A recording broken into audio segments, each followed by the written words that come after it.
Hi, welcome to English. मैंने आपसे कहा था कि कंप्लीट इंग्लिश ग्रामर मैं आपको समझाऊंगा। ये कंप्लीट इंग्लिश ग्रामर का थर्ड वीडियो है। इसी सीरीज़ में आज हमने सबसे पहला चैप्टर लिया है आर्टिकल्स, यानी ए एंड द। बहुत सारे रूल्स आएंगे, देखते रहिए और सीखते रहिए। मैं आपको पूरा ग्रामर बताऊंगा आहिस्ता आहिस्ता। चलिए आज से हम शुरू करते हैं डेफिनेशन ऑफ आर्टिकल्स से आगे।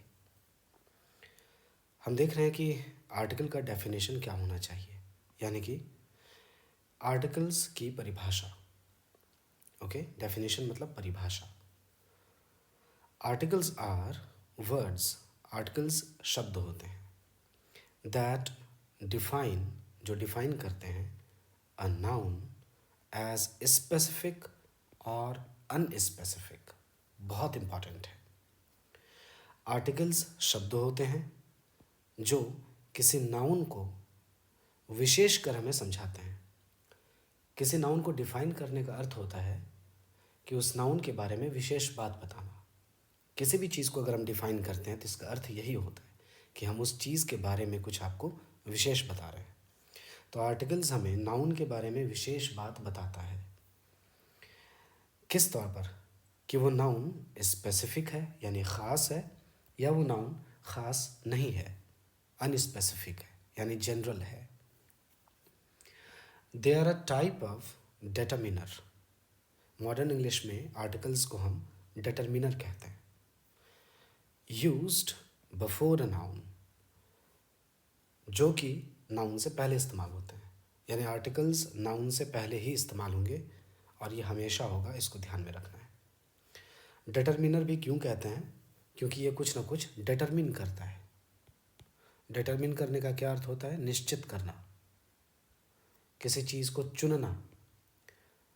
तो डिटरमिनर के बाद ही कोई नाउन आएगा। इसी जगह मैं आर लगा दूं तो ये बन जाएगा अब डिटरमिनर, यानी ये नाउन शब्द हो गया अपने आप में। तो डिटरमिनर क्या काम करता है? किसी नाउन के बारे में विशेष बात आपको बताता है। ये नाउन शब्द भी अपने आप में क्या है? एक नाउन है। ये डिटरमिनर शब्द भले ही अपने आप में नाउन है, ध्यान रहे, लेकिन डिटरमिनर का जो फंक्शन होता है, जो काम होता है, वो एडजेक्टिव की तरह होता है। कहने का अर्थ क्या हुआ कि ए एन और द का जो काम होगा वो एडजेक्टिव की तरह होगा। और इसी के बाद हम क्या लिखेंगे? नाउन, क्योंकि नाउन से पहले क्या आता है? तो एडजेक्टिव आता है। इसीलिए ए एन द को हम क्या कह रहे हैं? एडजेक्टिव कह रहे हैं। समझ गए बात?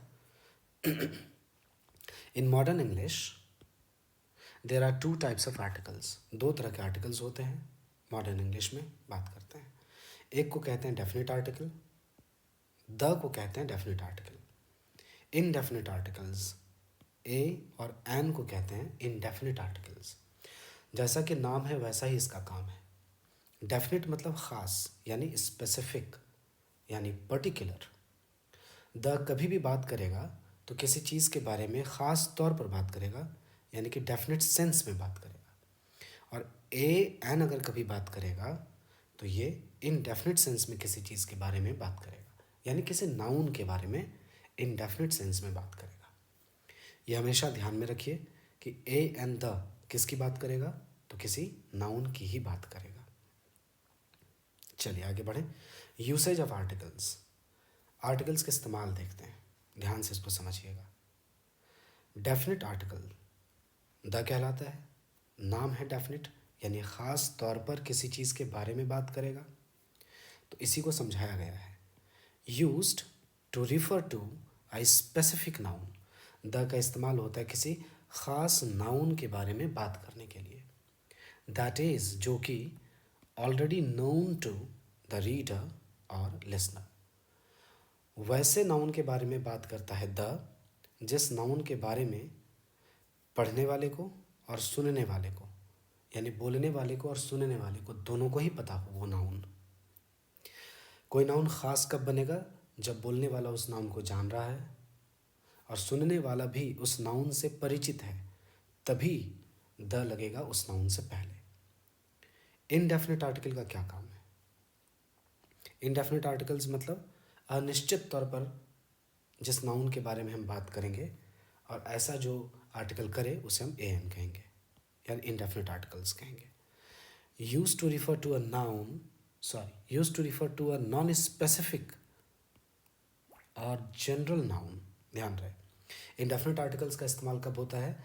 जब नाउन हमें नॉन स्पेसिफिक तौर पर पता हो, यानी जनरल तौर पर हम नाउन का इस्तेमाल कर रहे हो, नाउन को हम ख़ास तौर पर नहीं जान रहे, नॉन स्पेसिफिक है, ख़ास है, ख़ास नहीं है, यानी कि वो जनरल है, तब हम इनडेफिनेट आर्टिकल का इस्तेमाल करते हैं। ए का इस्तेमाल विशेषकर बताया गया कब होगा?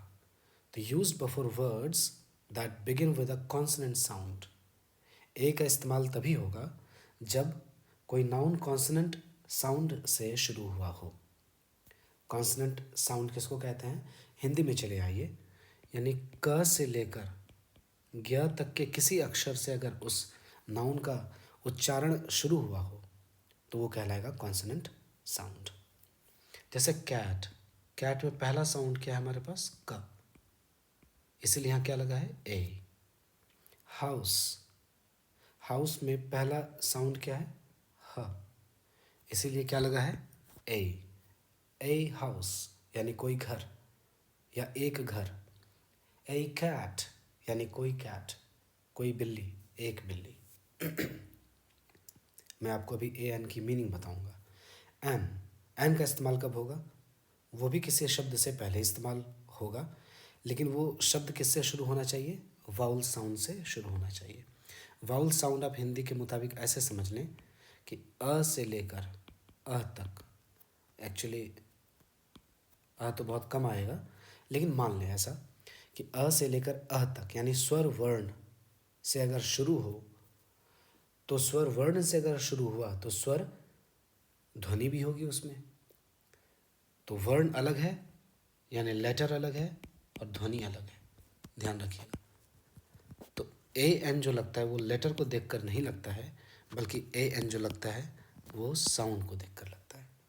देखते हैं एप्पल। एप्पल बोलने में ए साउंड पहले हमें सुनाई देता है, ए, दैट इज एप्पल, इसलिए एन लगा है। आर, एच का साउंड इसमें साइलेंट होता है, इसको हम सिंपली पढ़ते हैं आर, यानी कुछ ऐसा आप समझ लीजिए। इसको क्या पढ़िएगा? आर, इसलिए यहाँ क्या होगा? एन। क्यों? आर साउंड जो है ये आ से शुरू हो रहा है। आ से शुरू होने का अर्थ हुआ कि ये स्वर ध्वनि है, ठीक है। तो जब भी वाउल साउंड आए तो एन का इस्तेमाल होता है। तो ए इस्तेमाल होगा कॉन्सोनेंट साउंड के लिए और एन इस्तेमाल होगा वाउल साउंड के लिए। अब इसी चीज़ से रिलेटेड हम कुछ एग्जाम्पल्स देख लेते हैं। इसके बाद मैं रूल्स में बढ़ता चलूँगा और पूरे आर्टिकल चैप्टर आपको एक एक करके कराऊंगा। बहुत सारे रूल्स आएंगे, बस साथ रहिए और सीखते रहिए। Categories of articles in modern English. Modern English में किस तरह की कैटेगरी है आर्टिकल्स की, वो देखेंगे। तो पहली कैटेगरी हमारे पास डेफिनेट आर्टिकल की है, that is the itself. The का इस्तेमाल, द इज़ यूज्ड, द का इस्तेमाल होता है व्हेन द नाउन, जब नाउन इज स्पेसिफिक, जब नाउन ख़ास होता है, and both the speaker and listener know what is being referred to। Noun ख़ास हो और बोलने वाला और सुनने वाला दोनों ही जान रहा हो कि आखिर किस चीज़ के बारे में बात की जा रही है, किस चीज़ को आखिर रिफ़र किया जा रहा है। रिफ़र करना मतलब के बारे में बात करना। तो जिस नाउन के बारे में बात हो रही हो उस नाउन के बारे में बोलने वाले को भी पता हो और सुनने वाले को भी पता हो। तो इस तरह के नाउन के लिए हम द का इस्तेमाल करते हैं। एग्जाम्पल देखते हैं। I saw the dog, the आ गया। I saw the dog you mentioned earlier, आ गया ना अर्लियर, यानी पहले से पता है। मैंने देखा उसी कुत्ते को, यू मेंशन्ड जिसके बारे में तुमने बात की थी, अर्लियर पहले। तो बोलने वाला सुनने वाले से कह रहा है कि जिस कुत्ते के बारे में तुमने पहले से बात की थी मैंने उसी कुत्ते को देखा। तो सुनने वाला तो उस कुत्ते को जान ही रहा है ना, क्योंकि उसने तो पहले ही इसकी बात की थी, और बोलने वाला भी उसी कुत्ते को देख चुका है जिस कुत्ते के बारे में उसने अभी जो सुन रहा है उससे कहते सुना था जब पहले, ठीक है। So I saw the dog you mentioned earlier. The क्यों आया? क्योंकि ये जो नाउन है डॉग, ये स्पेसिफिक नाउन है, ये ख़ास नाउन है यहाँ पर, इसलिए स्पेसिफिक नाउन के लिए हम इस्तेमाल करते हैं द, यानी कि नॉट जनरल। ये द जो लगा है डॉग के पहले, डॉग यहाँ पर जनरल नाउन नहीं है बल्कि स्पेशल नाउन है, स्पेसिफिक नाउन है, पर्टिकुलर नाउन है, ख़ास नाउन है कि किस कुत्ते की बात हो रही है, बोलने और सुनने वाला दोनों ही जान रहे हैं। इंडेफिनिट आर्टिकल्स दूसरी कैटेगरी है। इंडेफिनिट में आता है ए, दूसरा आता है an. A is used for singular nouns.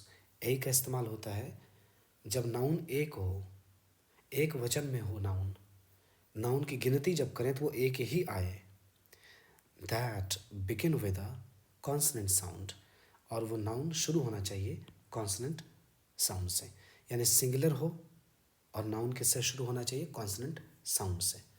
मैं आपको और भी कई तरीके बताऊंगा कि ए एन लगते किन किन नियमों को देख कर है। ए एन हमेशा 4 नियमों को देखकर लगाए जाते हैं, तो मैं उन 4 रूल्स की बात करूंगा। ओके, चलिए एग्जाम्पल देखते हैं। शी बॉट अ बुक, उसने एक किताब खरीदी, यानी उसने कोई किताब खरीदी, कोई किताब खरीदी। स्पेशल बुक की बात नहीं है, कौन सी किताब खरीदी हमें नहीं पता, कोई किताब खरीदी गई है। तो यहाँ पर बुक जो है ये नॉन स्पेसिफिक है, ये बुक जो है यहाँ पर जनरल नाउन है, इससे हम स्पेशल तौर पर बात नहीं कर रहे इसकी। तो कोई बुक खरीदी, कोई का सेंस किससे आया? ए से आया। और ब साउंड क्या है? कॉन्सोनेंट साउंड है, इसलिए ब इस उच्चारण को देखते हुए, इस ध्वनि को देखते हुए हमने ए लगाया है।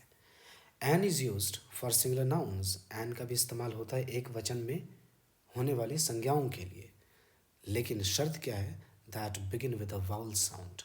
लेकिन एन का जो इस्तेमाल हो वो वाउल साउंड से शुरू होने वाले नाउन के लिए हो। नाउन तो सिंगुलर होंगे, लेकिन नाउन शुरू होने चाहिए किससे? वाउल साउंड से। Example, I would like an Apple, I would like an Apple. Apple अभी देखा ए साउंड है यहाँ, ए कैसा साउंड है? तो ये वाउल साउंड है, स्वर ध्वनि है, ये व्यंजन ध्वनि नहीं है। क से ज्ञ तक की बात इसमें नहीं है, उसका उच्चारण नहीं है, इसलिए यहाँ क्या होगा? एन। तो ये तो हमने साउंड को देखकर समझ लिया। दूसरी बात, ये एन एप्पल जो हमने लिखा है, तो एप्पल यहाँ पर नॉन स्पेसिफिक है, ये हमारे लिए कोई ख़ास सेब नहीं है। आई would like an Apple, I would like an apple, मैं कोई सेब पसंद करूँगा, यानी बहुत सारी चीज़ें हैं रखी हुई खाने के लिए और कहा गया कि आप क्या लेना चाहेंगे? What would you like to do, what would you like to eat, what would you like to have, ऐसे पूछते हैं ना लोगों से। तो यहाँ पूछा गया कि आप क्या लेना पसंद करेंगे? What would you like to take to, आप क्या लेना पसंद करेंगे? I would like an apple, मैं कोई सेब ले लूँगा, मैं एक सेब ले लूँगा। कोई कहे या एक कहे, एक ही बात है। तो अब आइए हम मीनिंग आपको बताते हैं, ए और एन की मीनिंग क्या होती है। ए एन, इसकी मीनिंग 2 होती है, ध्यान रखिएगा। पहली होती है 1, ए या एन की मीनिंग है 1 मतलब एक, और दूसरी मीनिंग इसकी होती है एनी मतलब कोई। ये मोस्ट इम्पॉर्टेंट कॉन्सेप्ट है ए और एन का। ए एन भाई भाई हैं, ये सिर्फ कॉन्सोनेंट के लिए इस्तेमाल हो जाता है और एन वाउल साउंड के लिए इस्तेमाल हो जाता है, बस यही फ़र्क है। चूँकि हमारे पास साउंड 2 तरह के हैं, इसीलिए ए और एन हमें 2 भाई दिखते हैं। वस्तुतः इनके अर्थ एक ही हैं, क्योंकि एक ही फैमिली के हैं, डिटर्मिनर फैमिली के हैं, तो इनका अर्थ हुआ एक या कोई। चलिए आगे बढ़ते हैं, कुछ एग्जाम्पल्स देखते हैं जो अभी हमने थियरीज देखी है, और फिर ये वीडियो हम समाप्त करेंगे यहाँ। एग्जाम्पल्स ऑफ आर्टिकल्स, आर्टिकल्स के कुछ एग्जाम्पल्स। पहला क्या है? डेफिनेट आर्टिकल, द की बात करेंगे। ये कैसे किसी खास नाउन के बारे में बात करता है, एक एक कर समझेंगे। The car is parked outside, the car कोई ख़ास कार है। मैं किसी को ये बता रहा हूँ, रिपोर्ट कर रहा हूँ कि कार बाहर पार्क है, बाहर लगाई गई है, तो कौन से कार के बारे में बात है? तो निश्चित तौर पर कोई ख़ास कार है, यहाँ कोई स्पेसिफिक कार की बात हो रही है। और उस कार के बारे में बोलने वाला भी जान रहा है। अगर मैं बोल रहा हूँ तो मैं भी जान रहा हूँ उस कार को, और जिससे मैं बोल रहा हूँ वो इंसान भी इस कार के बारे में जान रहा है कि कौन से कार के पार्क करने की बात हो रही है। Okay, I love the music they play here. अब देखिए यहाँ एक छोटा सा क्लॉज आ गया। वाक्य के अंदर जो वाक्य होता है उसको क्लॉज कहते हैं। ध्यान रहे, वाक्य होना चाहिए। वाक्य किससे हो जाता है? सब्जेक्ट से और वर्ब से। तो दे यहाँ पर सब्जेक्ट है, प्ले यहाँ पर वर्ब है। ये सब आगे बात करेंगे। वे लोग जो यहाँ पर संगीत बजा रहे हैं वही संगीत मुझे पसंद है, या वही संगीत मैं पसंद करता हूँ। समझ रहे हैं ना बात को? आई लव द म्यूज़िक, मैं वही संगीत पसंद करता हूँ। वही द मतलब कोई ख़ास संगीत, वह संगीत जो वे लोग बजाते हैं। They play here, I love the music they play here. वे लोग जो संगीत यहाँ, जो धुन यहाँ बजाते हैं, वही संगीत, वही धुन मुझे पसंद आता है या पसंद आती है। संगीत के लिए आता है और धुन शब्द स्त्रीलिंग, इसलिए कहेंगे पसंद आती है। Correct. The dog barked loudly last night. मैं लास्ट नाइट की बात कर रहा हूँ, कल रात की बात कर रहा हूँ। तो जिससे मैं बता रहा हूँ कि कौन सा कुत्ता भौंक रहा था कल बहुत ज़ोर ज़ोर से रात में, तो वो इंसान भी उस कुत्ते के बारे में जानता है, और मैं जो बोलने वाला हूँ मैं भी उस कुत्ते को जानता हूँ। The dog barked loudly last night. वह कुत्ता ज़ोर से भौंका कल पिछली रात, या कल कहो या पिछली रात को, कल रात को। द डॉग, कोई ख़ास कुत्ते की यहाँ बात हो रही है, स्पेसिफिक डॉग की बात हो रही है, पर्टिकुलर डॉग की बात हो रही है। भले ही सेंटेंस एक है, लेकिन हम ये मान कर चलेंगे कि यहाँ पर द लगते ही हम उस कुत्ते को ख़ास समझ लेंगे। We are going to the museum today. हम लोग उस म्यूज़ियम में जा रहे हैं आज। तो हम लोग उस म्यूज़ियम में जा रहे हैं। किस म्यूज़ियम में? कोई ख़ास म्यूज़ियम है, इसीलिए हमने उसके पहले द का इस्तेमाल किया है। ये स्पेसिफिक म्यूज़ियम है। ओके, स्पेसिफिक है, इसीलिए हम इसकी बात कर रहे हैं। और कहीं ना कहीं इस म्यूज़ियम के बारे में सभी लोग जान रहे हैं जिनसे हम इसका जिक्र कर रहे हैं। We are going to the museum, हम लोग उसी म्यूज़ियम में जा रहे हैं, उसी द म्यूज़ियम टुडे। तो द का सेंस आता है इसी, उसी, इन्हीं, उन्हीं, इस तरह का। जैसा भी शब्द होगा उस हिसाब से हम एक वचन बहुवचन को देखकर इसके हिंदी में अर्थ निकालेंगे। The teacher explained the lesson clearly. The teacher explained, कोई ख़ास शिक्षक हैं यहाँ पर जिनकी हम बात कर रहे हैं, उन्होंने एक्सप्लेन किया है बहुत अच्छे से किसी ख़ास लेसन को, बहुत अच्छे से, क्लियरली। तो द टीचर, जिस टीचर की बात हो रही है उस टीचर के बारे में हम जान रहे हैं, इसलिए हम यहाँ क्या कह रहे हैं कि उस शिक्षक ने एक्सप्लेन किया है उस पाठ को बहुत ही स्पष्टता से, बहुत ही क्लियरली। मुझे लगता है यहाँ पर आपको कोई भी डाउट नहीं होनी चाहिए द से रिलेटेड। चलिए, दूसरा कैटेगरी हमारे पास है इंडेफिनिट आर्टिकल का, दैट इज ए। कैसे ए नॉन स्पेसिफिक सेंस को हमारे सामने रखता है, यानी जनरल सेंस को रखता है, इसको हम एग्जाम्पल्स के ज़रिए देखेंगे। She gave me a gift, उसने मुझे एक गिफ्ट दी, उसने मुझे एक उपहार दिया।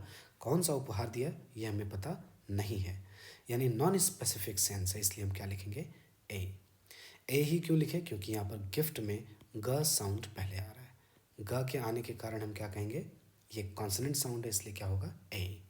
और गिफ्ट क्या है? सिंगुलर है, इसलिए भी हम ए लिख रहे हैं। I saw a bird in the tree. अब देखिए, ट्री के पहले द है, लेकिन बर्ड के पहले ए है। तो जिस ट्री पर मैंने एक पक्षी को देखा है, वो ट्री तो मेरे लिए फिक्स्ड है, वो ट्री तो मैं जानता हूँ, वो ट्री मेरी नज़र में स्पेसिफिक है। जिस ट्री की मैं बात कर रहा हूँ, जिसके सामने, वो भी उस ट्री को जानता है, वो इंसान उस ट्री को जानता है। तो मैंने उस वृक्ष पर एक चिड़िया देखा। I saw a bird in the tree. अब क्या पता कि कौन सी चिड़िया थी, ये तो नहीं पता, कौवा था, मैना थी, क्या थी, लेकिन कोई पक्षी थी, कोई पक्षी देखे। एक यहाँ मीनिंग क्या आई? एनी। आप इसको वन से भी ले सकते हो मीनिंग में। मैंने एक पक्षी देखा, मैंने पेड़ में एक पक्षी देखा, मैंने पेड़ में एक चिड़िया देखा, एक का भी सेंस ले सकते हो। Both are correct. He is reading a novel, वह एक उपन्यास पढ़ रहा है। एक उपन्यास, वन का सेंस आ गया। नॉवल, तो यहाँ पर न साउंड आ रहा है, जो कि कॉन्सोनेंट साउंड है, इसलिए क्या होगा? ए होगा। नॉवल सिंगुलर भी है, इसलिए भी ए होगा। और वो कोई नॉवल पढ़ रहा है, कोई उपन्यास पढ़ रहा है, मुझे नहीं पता, जब तक मैं उस नॉवल को देखूंगा नहीं तो मुझे पता नहीं चलेगा कि कौन सा नॉवल है। तो मेरे लिए अभी तक वो नॉवल क्या है, नॉन स्पेसिफिक है, जनरल है, हमें पता ही नहीं है कौन सा नॉवल है, इसलिए क्या लिखेंगे, ए। तो जब बात हमें पता नहीं हो तो हम उसके लिए ए या एन लिखते हैं, साउंड को देखते हुए और नाउन को सिंगुलर देखते हुए। I need a pen to write this down. I need a pen to write this down. मुझे एक कलम चाहिए इस चीज़ को लिखने के लिए। डाउन मतलब नीचे नहीं। राइट डाउन एक फ्रेज है। राइट डाउन का अर्थ होता है लिखना। ओके, राइट डाउन के ही बराबर जॉट डाउन होता है। जॉट डाउन का भी अर्थ होता है लिखना। ये दोनों ही फ्रेजल वर्ब हैं, ध्यान रखिएगा। एक छोटा सा यहाँ फ्रेज है। ओके, वर्ब के साथ जब प्रेपोजिशन आ जाता है तब उसे हम क्या कहते हैं, फ्रेजल वर्ब कहते हैं। क्या कहते हैं, फ्रेजल वर्ब। तो यहाँ भी ये वर्ब है और इसके साथ हम यहाँ प्रेपोजिशन का इस्तेमाल कर रहे हैं। आपने बहुत ही फेमस फ्रेजल वर्ब सुना होगा, अक्सर लोग इस्तेमाल करते हैं गिव अप। तो गिव यहाँ पर वर्ब है और अप यहाँ पर प्रेपोजिशन है, इसीलिए इसको हम लोग कहते हैं फ्रेजल वर्ब। तो चलिए, आई नीड अ पेन, मुझे कोई कलम चाहिए, मुझे एक कलम चाहिए इस चीज़ को लिखने के लिए। पेन में प साउंड पहले में सुनाई दे रहा है, सिंगुलर है और ये कॉन्सोनेंट साउंड से इस्तेमाल हो रहा है, शुरू हो रहा है, इसलिए हम ए लिखेंगे। कोई कलम है, हमें पता नहीं है कि कौन सी कलम की बात है, नॉन स्पेसिफिक है, इसलिए ए लिखेंगे। She is wearing a red dress, वह एक लाल ड्रेस पहन रखी है। तो वेयरिंग अ रेड ड्रेस, अब कौन सी लाल ड्रेस है मुझे नहीं पता, बस मैं जानता हूँ सिंपली कि एक लाल ड्रेस है उसके पास। तो मैं इस लाल ड्रेस के बारे में स्पेसिफिकली बात नहीं कर रहा हूँ, नॉन स्पेसिफिकली मैं बात कर रहा हूँ। समझ रहे, इसको नॉन स्पेसिफिक हम मान रहे हैं, यानी यहाँ पर हम ए लगाएंगे तो ये करेक्ट है। ड्रेस है नाउन, ध्यान रहे ये ए जो आया है इसी ड्रेस के लिए आया है, नाउन के लिए, क्योंकि ए एंड द आता ही है नाउन के लिए। बट रेड का जो ये साउंड है ना, र साउंड, इसी के उच्चारण के कारण यहाँ पर ए आया है, ध्यान रखिएगा। अगर एलिगेंट लिखा होता है, एलिगेंट ड्रेस, यहाँ देखिए डैश होता और यहाँ लिखा होता एलिगेंट ड्रेस, कि उसने एक बहुत ही खूबसूरत ड्रेस पहन रखी है। तो एलिगेंट में ए साउंड हमें सुनाई देता है, ए। तो एलिगेंट के कारण यहाँ क्या हो जाएगा, एन। और ये एन फिर आया किसके लिए, इसी ड्रेस के लिए, क्यों, ये नाउन है। ए एन द आता किसके लिए, नाउन के लिए। लेकिन जिस भी वर्ड से पहले ए एन द लिखना हो, हम उसी वर्ड के पहले साउंड को देखते हैं। तो ये एडजेक्टिव है, एलिगेंट यहाँ क्या है, एडजेक्टिव है, इसलिए यहाँ क्या हो जाएगा, एन होगा, क्योंकि ए साउंड हमें सुनाई देता है, एलिगेंट। ओके, थर्ड है हमारे पास indefinite article an. I ate an orange for breakfast, मैंने नाश्ते के लिए एक नारंगी खाई। ऑरेंज, ऑ साउंड सुनाई दे रहा है, और ऑ क्या है, एक वाउल साउंड है, सिंगुलर नाउन है ये, और वाउल साउंड से शुरू हो रहा है, तो क्या लगेगा इसके पहले, एन। लेकिन मैंने कोई नारंगी खाई है, मुझे क्या पता कि कोई ख़ास नारंगी मैंने खाई है। इतनी सारी नारंगियाँ रखी थी, मैंने एक नारंगी खा ली, मैंने कोई नारंगी उठा ली उससे। तो नॉन स्पेसिफिक सेंस में मैं बात कर रहा हूँ, कोई सोच समझकर मैंने नहीं उठाई नारंगी, या किसी ने मुझे कहा नहीं कि उसी नारंगी को उठाना, मैं गया और नारंगी उठा लिया और खा लिया।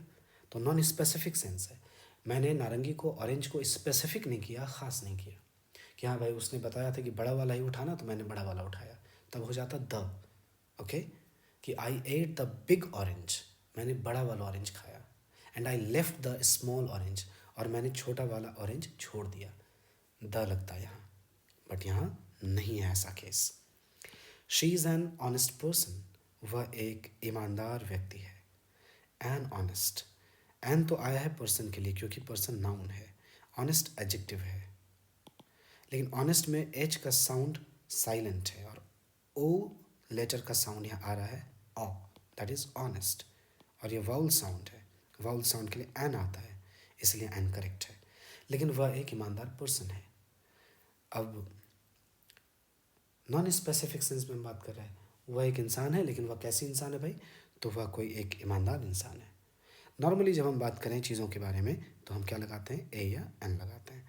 पर्सन यहाँ पर कोई ख़ास सेंस में बात नहीं कर रहा है, नॉर्मल सेंस में बात कर रहा है, एन होगा। He wants to be an artist, वह कोई कलाकार बनना चाहता है, वह एक कलाकार बनना चाहता है।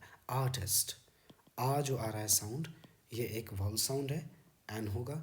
चूँकि यह नाउन है, सिंगुलर है और वाउल साउंड से शुरू है, इसीलिए हम एन लिखेंगे।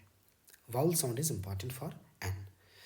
तो आर्टिस्ट के बारे में हम ख़ास बात नहीं करेंगे, कैसा आर्टिस्ट बनना चाहता है, किस फील्ड में बनना चाहता है।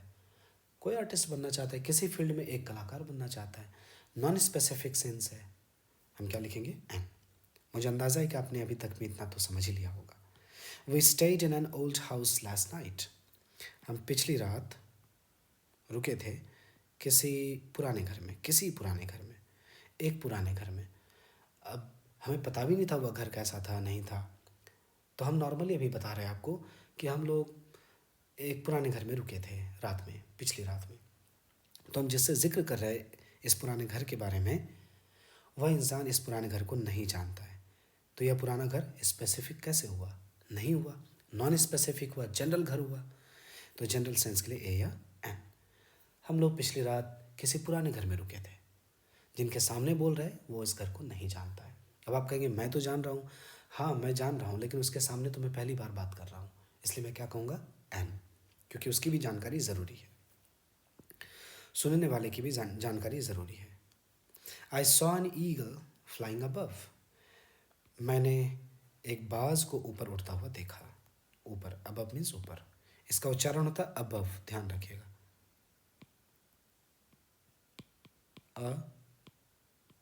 अबव, यही है इसका उच्चारण। एबव नहीं बोलना है, जो भी मैं लिख रहा था ये ए नहीं होगा, ओके, अबव होगा। तो एन ईगल, मैंने किसी बाज को देखा, मुझे क्या पता कि वो बाज कैसा था, ईगल कैसा था, है ना, उसे मैं गौर से तो देखा नहीं था। तो I saw an eagle flying above, मैंने एक बाज को ऊपर उड़ता हुआ देखा। नॉन स्पेसिफिक सेंस में बात कर रहा है। मुझे बहुत भरोसा है कि आपने इस पूरे ही तमाम कॉन्सेप्ट्स को सीखा है, अच्छे से सीखा है। आप हमारे साथ बने रहिए, हम आपको एक एक करके सारे चैप्टर्स कराएंगे। Thank you so much, take care, keep learning. जय हिंद, जय भारत।